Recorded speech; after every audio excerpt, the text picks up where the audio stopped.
Heart beat scan ఒక్క second లోనే world class 640 slide CT scan ఇప్పుడు మీ విస్టా ఇమేజింగ్ బంజారా హిల్స్ లో.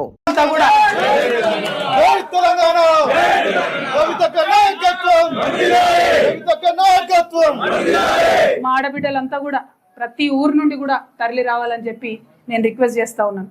ఎందుకంటే జాగృతి నుండి ఎన్ని కార్యక్రమాలు చేసినామో ఆడబిడ్డలకి మీ అందరి దృష్టిలో ఉన్నది. మళ్ళీ కూడా గుర్తు చేసుకుందాం అన్నాడు. నిజమైనటువంటి మార్పు ఎట్లా తీసుకొస్తామో ఖచ్చితంగా ఈ రాష్ట్ర రాజకీయాల్లో చూపించాలి. అదేవిధంగా మా బీసీ బిడ్డలకు మీకు తెలుసు ఎంత కొట్లాడుతున్నామో మనం బీసీ బిల్లు సాధించుకోవడానికి. కాబట్టి బీసీ బిల్లు సాధించుకోవాలంటే స్వచ్ఛమైనటువంటి శక్తులు, నీతి ఉన్నటువంటి శక్తులు, జాగృతి లాంటి శక్తులతోనే సాధ్యమవుతుంది. కాబట్టి ప్రతి ఊరు నుండి బీసీ బిడ్డలు ఆ మీటింగ్కి తరలి రావాలని కోరుతా ఉన్నాను. అట్లానే మా దళిత బిడ్డలు అనేక కార్యక్రమాలు చేసినాం. ఎక్కడ ఆకృత్యాలు జరిగితే అక్కడ వచ్చి మీ వెంట నిలబడ్డాం. రాజ్యాంగంలో మనకున్నటువంటి హక్కుల్ని పరిరక్షించుకొని ఆత్మగౌరవంతో కూడినటువంటి అభివృద్ధి రావాలని మీకోసం పాటుపడుతూ అసెంబ్లీలో అంబేద్కర్ గారి విగ్రహాన్ని పెట్టాలని కొట్లాడినటువంటి ఏకైక సంస్థ జాగృతి. మరి ఆ సంస్థ ఇవాళ పార్టీగా మారబోతా ఉంది. కాబట్టి ప్రతి గ్రామం నుంచి దళిత బిడ్డలు తరలి రావాలని కోరుతా ఉన్నాను. ఎస్సీ ఎస్టీ బిడ్డలు ఎవరైతే ఉన్నారో, ప్రధానంగా మా లంబాడ బిడ్డలు మీకు తెలుసు, మొన్న మనం హాతీరాం మఠంని కాపాడడంతో మొదలు పెట్టుకుంటే అనేక కార్యక్రమాలు చేసుకున్నాం. మరి మా లంబాడ బిడ్డలు ప్రతి తండా నుంచి తరలి రావాలని కోరుతా ఉన్నాం. మా ఆదివాసీ బిడ్డలు ఉన్నారు. ఎరకల నాంచారమ్మని ఎవరు గుర్తు చేయలేదు. కొమరం భీం విగ్రహాన్ని పెట్టాలని ఉద్యమ కాలంలో పోతే అరెస్ట్ అయినటువంటి వ్యక్తిగా ఇవాళ నేను మిమ్మల్ని కోరుతా ఉన్నాను. సమ్మక్క సారలమ్మల రాజ్యం తీసుకురావాలని ఆరాటపడేటటువంటి వ్యక్తిగా మిమ్మల్ని కోరుతా ఉన్నాను. ప్రతి గూడెం నుంచి, ప్రతి తండా నుంచి, ప్రతి చెంచుపెంట నుంచి ఆ రోజు మీటింగ్కి తరలి రావాల్సిందిగా అందరినీ కోరుతా ఉన్నాను. ముఖ్యంగా మా మైనారిటీ సోదరులను अब सबसे मैं गुजारिश कर रही हूँ, तेलंगाना के आने से पहले जब जिद्दोजहद चल रहा था तेलंगाना का, उस समय हमने बहुत वादे सुने कि तेलंगाना आते ही हमारी ज़िंदगी पूरी बदल जाएगी, तेलंगाना आते ही ये हो जाएगा, वो हो जाएगा, फलक उतर के नीचे आ जाएगा, ऐसे बहुत सारे बातें हमें बताए गए. लेकिन 12 साल हुआ तेलंगाना आने के बाद, कुछ भी नहीं हुआ. इसीलिए हमारे माइनॉरिटी भाइयों से मैं रिक्वेस्ट करती हूँ, खासकर हमारे माइनॉरिटी बहनों से मैं रिक्वेस्ट करती हूँ, अब बड़े तादाद में इस मीटिंग में आइए. एक नई पार्टी जो तेलंगाना में बनने वाली है, वो माइनॉरिटी की, माइनॉरिटी मुस्लिम की आवाज़ बन के गूंजने वाली ये पार्टी है. आप ज़रूर ये जलसे में शामिल हुई है, हमारी हिम्मत अफजाई कीजिए और जो हमें माइनॉरिटीज़ के लिए करना चाहिए उस पर भी हमें बताइए. जो माइनॉरिटी क्रिश्चियन సోదరులు ఉన్నారు వారి కోసం ప్రత్యేకంగా వింగ్ పెట్టినటువంటి ఏకైక పార్టీ తెలంగాణ, ఏకైక సంస్థ తెలంగాణ జాగృతి సంస్థ. ఫ్యూచర్లో పార్టీలో కూడా క్రిస్టియన్స్కి అంతే ఇంపార్టెన్స్ ఉంటుంది. కాబట్టి ప్రతి చర్చ్ నుండి మరి తరలి రావాలి మా క్రిస్టియన్ సోదరులు ఆ సభకు అని చెప్పి నేను మనస్ఫూర్తిగా కోరుతా ఉన్నా.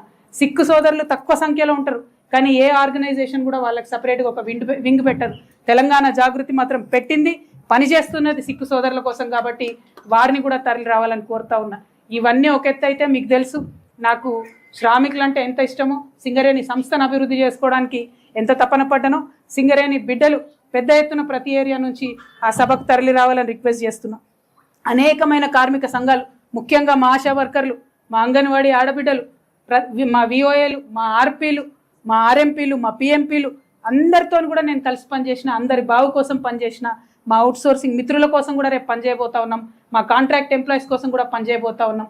వీరందరూ ఒక ఎత్తు అయితే మా వికలాంగుల సోదరుల కోసం పార్లమెంట్లో నిలబడి కలబడి కొట్లాడి 5% రిజర్వేషన్ సాధించుకున్నటువంటి జాగృతి సంస్థకు అండగా నిలబడడానికి ప్రతి గ్రామం నుంచి మా వికలాంగుల సోదరులు కూడా తరలి రావాలని చెప్పి కోరుతూ, మరి ఇదివరకు అందరం కూడా జాగృతిలో పనిచేసిన వాళ్ళమే, పనిచేసినటువంటి వాళ్ళందరికీ వెల్కమ్ చెప్తా ఉన్నాం. పనిచేయని వాళ్ళు కలిసి పనిచేయాలనుకున్న వాళ్ళందరికీ కూడా వెల్కమ్ చెప్తున్నాం. ఈ రాష్ట్రం కోసం, రాష్ట్ర భవిష్యత్తు కోసం ఏ ప్రణాళికలు అయితే చాలామంది జాగృతిలో ఇంటర్నల్గా 50 కమిటీలు వేసి రూపొందించిన ప్రణాళికలు ఉన్నాయి, చాలామంది మేధావులతో, ఇంటర్నేషనల్ మేధావులతో రూపొందించినటువంటి ప్రణాళికలు ఉన్నాయి. అవన్నీ కూడా పెద్ద ఎత్తున ఆ రోజు చెప్పడం జరుగుతుంది. కాబట్టి మీరందరూ కూడా తరలి రావాలని కోరుతూ, ఈ రాష్ట్రంలో ఉన్న రైతన్నల పక్షాన కొట్లాడుతున్నాం, రైతు బిడ్డలందరూ రావాలని చెప్పి కోరుతా ఉన్నాం. ఇట్లా ఏ సెక్షన్ అని కాదు, మమ్మల్ని ఆశీర్వదించడానికి రావాలని కోరుతూ, మరి ఇంకొక మాట, ఏ ఫోన్ నెంబర్కి అయితే వాట్సాప్ చేయాలో అవంతా కూడా మేము ఫేస్బుక్లో, ట్విట్టర్లో అన్నిట్లో కూడా పెట్టడం జరుగుతుంది. మీ అందరితో ఒకటే రిక్వెస్ట్, రాష్ట్రంలో కొత్త రాజకీయ పార్టీ వస్తే ఏ అంశాల మీద మేము పనిచేయాలనేటటువంటి విషయాన్ని కూడా దయచేసి యువమిత్రులు, మహిళలు, బుద్ధిజీవులు, మేధావులు మాకు తెలియజేయాలని చెప్పి కూడా మేము కోరుతా ఉన్నాం. మేము చాలామందిని కలిసి మేము ఈ ప్రయత్నం చేసినాం. అయినప్పటికీ ఏదైనా చిన్న విషయం, అంశం మిస్ అయి ఉంటాం. కాబట్టి మీ అందరి దగ్గర కూడా మేము ఫీడ్బ్యాక్ తీసుకోవడానికి ఒక వాట్సాప్ నెంబర్ కూడా సపరేట్గా ఇవ్వబోతా ఉన్నాం. దానికి మెసేజ్ చేయొచ్చు, ఈమెయిల్ కూడా చేయొచ్చు అని చెప్పి మిమ్మల్ని అందరినీ నేను రిక్వెస్ట్ చేస్తున్నా. అయితే ఈ వచ్చే 28 రోజులలో తెలంగాణ వ్యాప్తంగా అనేక మంది వ్యక్తులతోని, శక్తులతోని, పత్రికల వాళ్ళతోని, అందరితోని స్వయంగా మేము ఒక డెలిగేషన్ వెళ్ళి అందరినీ కూడా కలుస్తాం.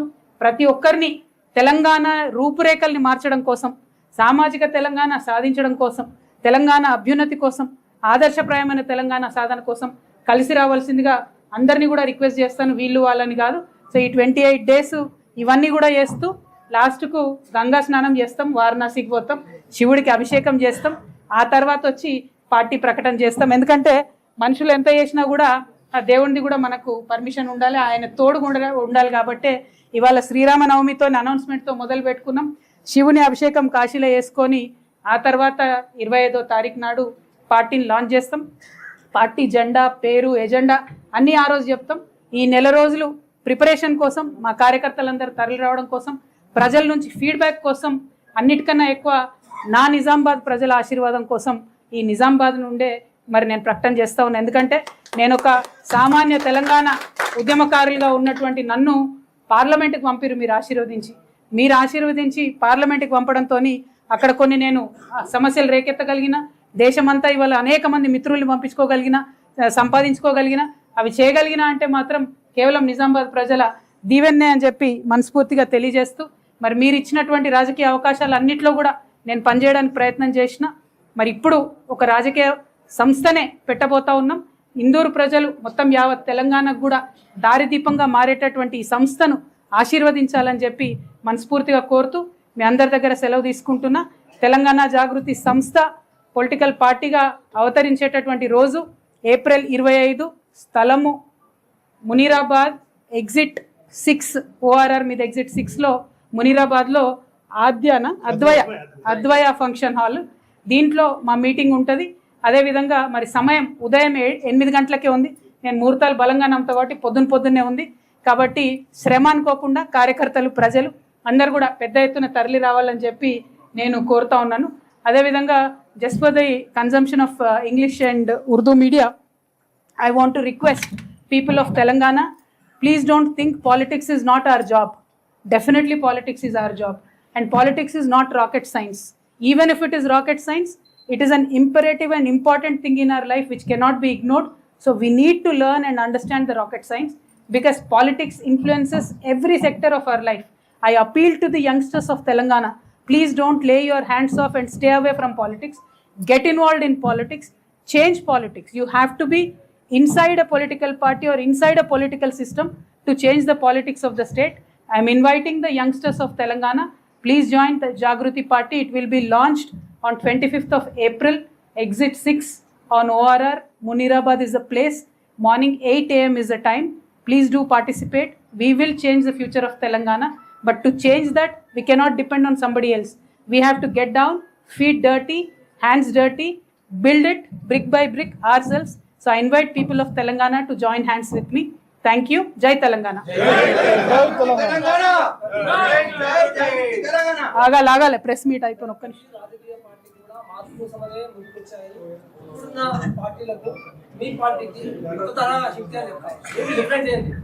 అంటే ఒక్కటే బ్రదర్, నేను ఇప్పుడే యంగ్స్టర్స్కి చెప్పినట్టు ఎవరో పెట్టిన సిస్టమ్ మార్చాలనుకోవడం ఒక రకం, సంపూర్ణంగా దాన్ని ట్రాన్స్ఫార్మ్ చేయడం ఇంకొక రకం. మార్చాలి అని అంటే ఇప్పుడు మొత్తం ఈ 12 ఏళ్ళ తర్వాత కూడా, తెలంగాణ వచ్చిన తర్వాత కూడా అనేక ఇష్యూస్ని కనీసం పట్టించుకోలేదు, ప్రారంభం కూడా చేయలేదు. కానీ అటువంటి మౌలికమైన ఇష్యూస్ అన్ని కూడా తెలంగాణ జాగృతి టేకప్ చేయబోతుంది. ఫర్ ఎగ్జాంపుల్ చెప్తున్నా, ఇవాళ మక్క కొనుగోలు కేంద్రాల కోసం నిజంగా అడగాల్సిన అవసరం ఉందా చెప్పండి మీరు? ఎంత అన్యాయం ఇది. కొనుగోలు కేంద్రాలు వేయాలి అని చెప్పి అధికారులు ఇక్కడ నుండి చెప్పి పంపిన తర్వాత కూడా కనీసం ప్రభుత్వం స్పందిస్తలేదంటే ఎంత లాపర్వాయి ఉంది. అంటే ఆ యాటిట్యూడ్ మార్చాలి పార్టీలలో ఉన్నది. యాటిట్యూడ్ ఎప్పుడు మారుతుంది? ప్రజల్లో చైతన్యం వచ్చినప్పుడు మారుతుంది. డెఫినెట్గా తెలంగాణ జాగృతి మార్పు తేవాలంటే ఏదో ఆకాశంకి వెళ్ళి ఊడిపడదన్న విషయం మాకు కూడా తెలుసు. ప్రజల్ని డెఫినెట్గా చైతన్యపరుస్తాం. పార్టిసిపేటరీ డెమోక్రసీగా తెలంగాణను తీర్చిదిద్దేటటువంటి ప్రయత్నం చేస్తాం. అన్నిటికన్నా ఎక్కువ ఇప్పుడు ఒక రాజ్యాంగ రక్షణ ఉన్నటువంటి ఎస్టీల విషయం తీసుకోండి. ఫర్ ఎగ్జాంపుల్, ఎవ్రీ ఇయర్ ఇన్ని ఫండ్స్ ఇవ్వాలి అని చెప్తారు, కానీ ఎవరు కూడా ఇవ్వరు. తెలంగాణ వచ్చినాక చట్టం చేసినాం, SC ST ఫండ్స్ పక్కదారికి పట్టొద్దని. అయినా పక్కదారి పడుతూనే ఉన్నాయి, అయినా అడిగేటోళ్ళు లేరు. మైనారిటీలకు ప్రతి సంవత్సరం 2,000 కోట్లు పెడతామని చెప్పినాం, పెట్టడం లేదు. అంటే రాజకీయ పార్టీలకు ఎట్లా అలవాటు అయిపోయిందంటే చెప్పి ప్రజలు మమ్మల్ని అడిగేది ఉందా చేసేదా అనే పరిస్థితి వచ్చింది. కానీ ఆ పరిస్థితి వచ్చినటువంటి తెలంగాణ లాంటి చిన్న రాష్ట్రంలో కూడా ఉంటే ఎట్లా? ఈ పరిస్థితి మారాలంటే ప్రజల్లో చైతన్యం పెంచాలి. ప్రశంసించడమే కాదు, ప్రశ్నించడం నేర్చుకోవాలి. ప్రశంసించుకుంటూ పోతే పనులు జరగవు, ప్రశ్నిస్తేనే పనులు జరుగుతాయి. కాబట్టి ప్రశ్నించేటటువంటి ఒక తెలంగాణ, మొదటి నుంచి ప్రశ్నించే తెలంగాణ నెమ్మది మర్చిపోయినాం కొద్దిగా. ఈ మధ్య గట్టిగా ప్రశ్నించాలి, రిజల్ట్ వచ్చేంత వరకు ప్రశ్నించాలి. ఒకసారి ప్రశ్నించి ఇచ్చిపెట్టదు. ఏమవుతుంది ఇవాళ రేపు రాజకీయ నాయకులు కూడా పొద్దుగా లేస్తే సాయంత్రం దాకా రీల్స్ చూస్తారు కదా, వాళ్ళు కూడా అసెంబ్లీలో కూర్చొని. సో మన బాధలు, మనకు సమస్యలు మర్చిపోతున్నారు. సో మర్చిపోనివ్వకుండా వెంటబడి అడగాలి. అటువంటి ఒక కొత్త రాజకీయ ఓరవాడికి తెలంగాణ జాగృతి శ్రీకారం చుడుతుంది. మీరు అన్నమాట 100% కరెక్ట్. కొత్తగా వచ్చిన వాళ్ళందరూ చాలా అద్భుతమైన ఇంటెన్షన్తో వస్తారు, ఏమైనా చేయలేకపోతారేమో అని ఒక డౌట్ఫుల్గా మీరు అడిగినారు. కాకపోతే మీరు నన్ను 20 ఏళ్ళుగా చూసినారు. జనరల్గా నేను ఏదైనా చెప్పినా అంటే, ఏదైనా ఒక ఇష్యూ పట్టుకున్నా అంటే ఆ ఇష్యూ ఎండే వరకు కూడా నేను ఎప్పుడు కూడా మర్చిపోకుండా పనిచేసిన. అంటే ఇక్కడ కొంతమంది మతిమరుపు రాజకీయ నాయకులు ఉన్నారు. మన ఎంపీ అరవింద్ లాంటి వాళ్ళు ఏం చేసిరు, ఆయన అంతకుముందు మేము అధికారంలో ఉన్నప్పుడు, నేను ఎంపీగా ఉన్నప్పుడు ఆ బ్రిడ్జ్ కాలే అన్నాడు. ఇలా నేను అధికారం కోల్పోయి ఇక్కడ 7 ఏళ్ళు అయిపోయిందా నేను ఎంపీగా లేక? 7 ఏళ్లలో బ్రిడ్జ్ అయితేనే ఉన్నది. మరి ఎడవేండో ఎంపీ గారు ఏడ మర్చిపోయిండో తెలియదు. అంటే ప్రజా సమస్యల మీద ఎంత లాపర్వాయి అంటే, ఒకప్పుడు ఆపోజిషన్లు ఉన్నప్పుడేమో క్రిటిసిజం, గవర్నమెంట్లు ఉన్నప్పుడేమో ఎస్కేపిజం. సో దీంతో పని కాదు కదా. సో గవర్నమెంట్లో ఉన్న వాళ్ళు, బాధ్యత ఉన్న వాళ్ళు, అది బీజేపీ కావచ్చు, కాంగ్రెస్ కావచ్చు, వాళ్ళ మీద బలంగా కొట్లాడతాం, ప్రజా ఉద్యమాలను నిర్మాణిస్తాం, మార్పు చూపిస్తాం. మీకు ఖమ్మం ఎగ్జాంపుల్ తీసుకోం, అట్లా మెనీ ఎగ్జాంపుల్స్ ఉన్నాయి. ఇష్యూ పట్టుకోదు, జాగృతి పట్టుకుంటే ఇడిచిపెట్టదు.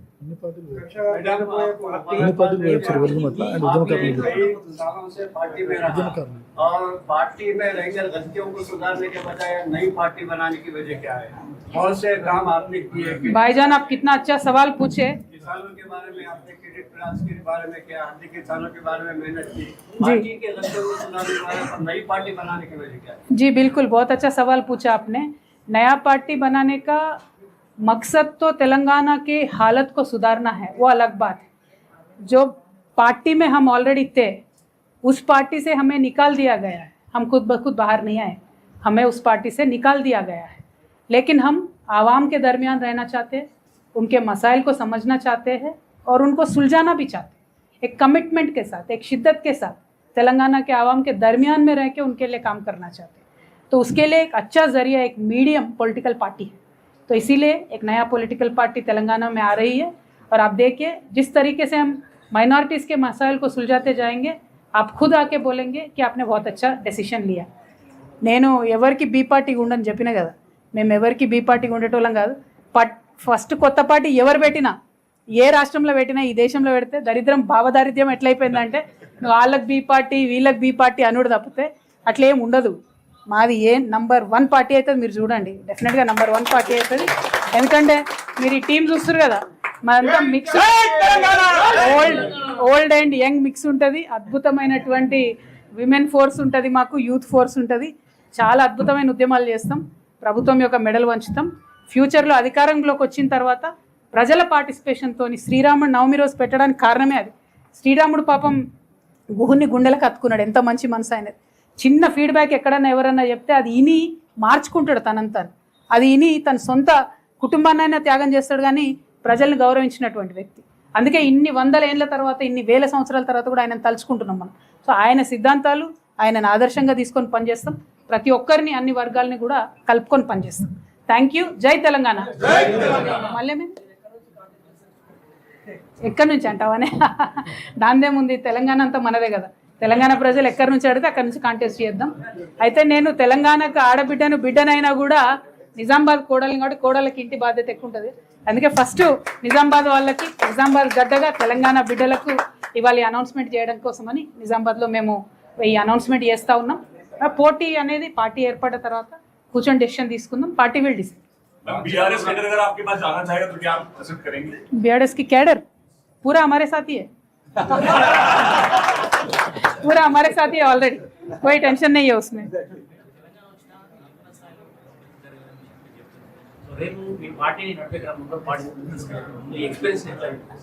అంటే ప్రధానంగా ఒకటండి, ఇప్పటి వరకు ఒక 20 years నుంచి నేను పాలిటిక్స్లో ఉన్నటువంటి ఎక్స్పీరియన్స్లో నేను ఇక్కడ ఎంపీగా గెలవక ముందు, అంటే అప్పటికి నాకు ఈ గ్రామ పంచాయతీ మెంబర్గా కూడా చేయలే, నేను ఎంపీగా గెలవక ముందు ఒక వాగ్దానం ఇచ్చిన, నేను Nizamabad Peddapalli railway line finish చేస్తాను వాగ్దానం ఇచ్చిన.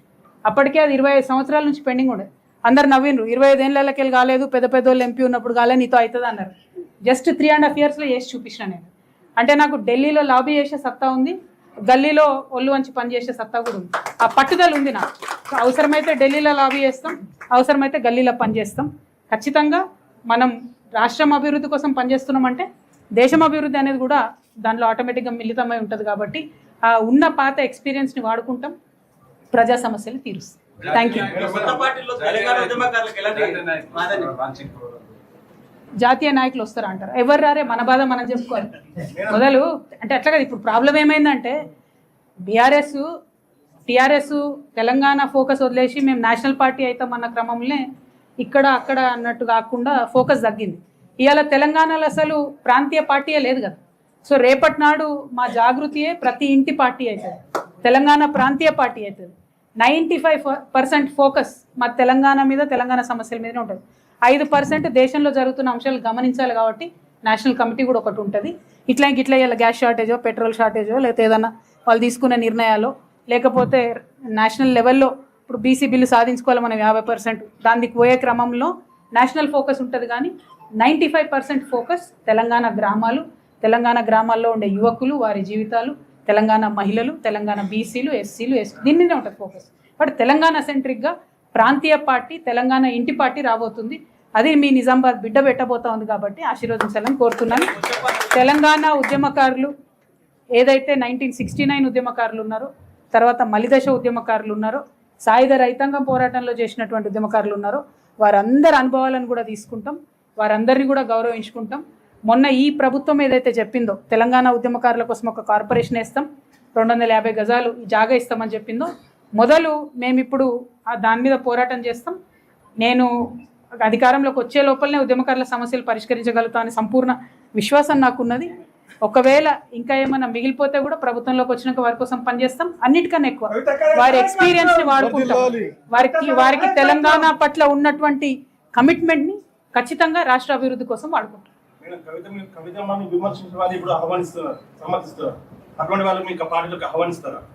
ఎవరైనా సరే ఏముంది, పార్టీ అనేటటువంటి దానికి ఈగో ఉండకూడదు. తెలంగాణ ప్రజల కోసం పనిచేయాలనుకునే ప్రతి ఒక్కరిని ఆహ్వానిస్తాం, అందులో ఆలోచన ఏం లేదు. వ్యక్తిగా నన్ను ఒక సందర్భంలో దూషించి ఉండొచ్చు, ఎందుకు దూషించారో వాళ్ళకి తెలవాలి. బట్ తర్వాత కరెక్ట్ అనుకునేటటువంటి వాళ్ళు కలిసి పనిచేస్తామని వచ్చే వాళ్ళని డెఫినెట్గా ఆహ్వానిస్తాం. అంటే తెలంగాణ పట్ల కమిట్మెంట్ ఉండాలన్నది ప్రధానమైన డిమాండ్, ప్రధానమైన ఎజెండా. Thank you. జర్నలిస్టులనా, మా నిజామాబాద్ జర్నలిస్టులకు ప్రత్యేక ఆహ్వానం. సరే మిగతా అందరినీ మళ్ళీ ఆ టైంలో ఇన్వైట్ చేస్తాం, కానీ నిజామాబాద్ జర్నలిస్టులకు కూడా ప్రత్యేకమైనటువంటి ఆహ్వానం పలుకుతూ ఉన్నాం. ఆ రోజు ఎజెండా మీరు వినండి, చాలా బాగుంటుంది, చాలా డిఫరెంట్ ఉంటుంది, ప్రాక్టికల్ ఉంటుంది. డిఫరెంట్ అంటే ఏదో ఆకాశంలోకి వెళ్ళి ఊడిపడే ఎజెండా ఏమి ఉండదు, వెరీ ప్రాక్టికల్ ఉంటుంది, ప్రజల ఆమోదం పొందేటట్టుగా ఉంటుంది. Thank you. జై తెలంగాణ.